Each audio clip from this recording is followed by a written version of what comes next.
Muhammad Gifari. Oke, bismillahirrahmanirrahim. Assalamualaikum warahmatullahi wabarakatuh. Waalaikumsalam warahmatullahi wabarakatuh. Bentar, masih ngelag.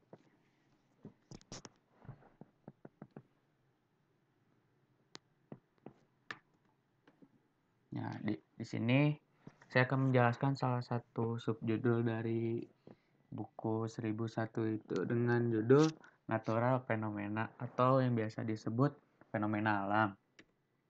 Nah, apa sih definisinya?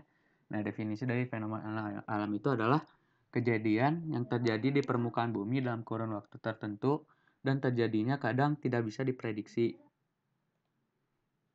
Dan kadang bisa diprediksi maupun tidak.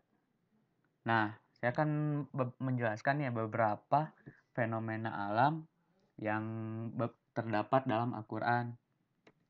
Ini pertama tuh ada sungai di bawah laut nih yang terdapat pada surat Al-Furqan ayat 53 yang bunyinya, dan dialah yang membiarkan dua laut yang mengalir berdampingan, yang ini tawar lagi segar dan yang lainnya asin lagi pahit. Dan dia jadikan antara keduanya dinding dan batas yang menghalangi. Terus yang kedua ada nih penemuan dua air laut yang tidak menyatu, jadi si warnanya tuh kayak beda gitu. Padahal itu sama-sama air laut nih. Itu terdapat pada surat Ar-Rahman ayat 19 sampai ayat 22. Yang isinya dia membiarkan dua lautan mengalir, yang keduanya kemudian bertemu. Antara keduanya ada batas yang tidak dilampaui masing-masing. Maka nikmat Tuhan kamu manakah yang kamu dustakan? Dari keduanya keluar mutiara dan marjan. Terus yang ketiga ada garis edar tata surya. Jadi tata surya gitu, fenomena tata surya itu ternyata sudah ada dalam Al-Quran gitu.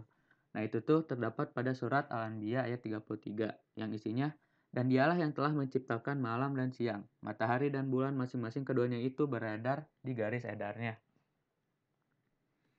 Lalu selanjutnya terbentuknya air hujan. Bahkan terbentuknya air hujan pun sudah ada nih dalam Al-Quran, yaitu dalam surat Ar-Rum ayat 48 sampai 49 yang bunyinya, Allah dialah yang mengirim angin, lalu angin itu menggerakkan awan, dan Allah membentangkannya di langit menurut yang dikehendakinya, dan menjadikannya bergumpal-gumpal. Lalu kamu lihat hujan keluar dari celah-celahnya.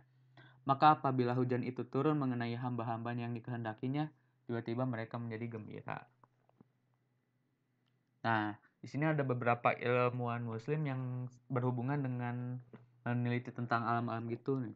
Pertama ada Al-Biruni nih. Al-Biruni itu seorang astronom muslim yang menemukan teori bahwa pasang surut laut tuh terjadi karena pergerakan bulan. Jadi surutnya dan pasangnya laut itu terjadi dari gravitasi bulan.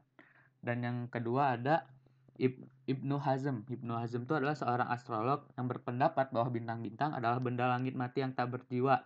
Jadi saat di zaman dulu tuh orang-orang zaman dulu tuh berpikiran bahwa setiap bintang tuh memiliki jiwa gitu. Jadi setiap bintang tuh adalah makhluk hidup. Nah, dan Ibnu Hazm tuh yang memberitahu bahwa bintang-bintang tuh hanya sekadar benda-benda luar angkasa gitu. Jadi untuk meyakinkan orang-orang gitu. Itu Ibnu Hazm. Nah, sekian dari presentasi saya. Maaf kalau banyak kesalahan. Wassalamualaikum warahmatullahi wabarakatuh. Waalaikumsalam warahmatullahi wabarakatuh. Nuhun Muhammad Gifari ya, natural fenomena tadi ya, yang banyak sekali referensinya dalam Al-Quran gitu ya. Jadi ini yang kemudian juga menginspirasi para sarjana-sarjana kita untuk membuktikan secara saintifik ya informasi wahyu yang terdapat dalam Al-Quran maupun hadis.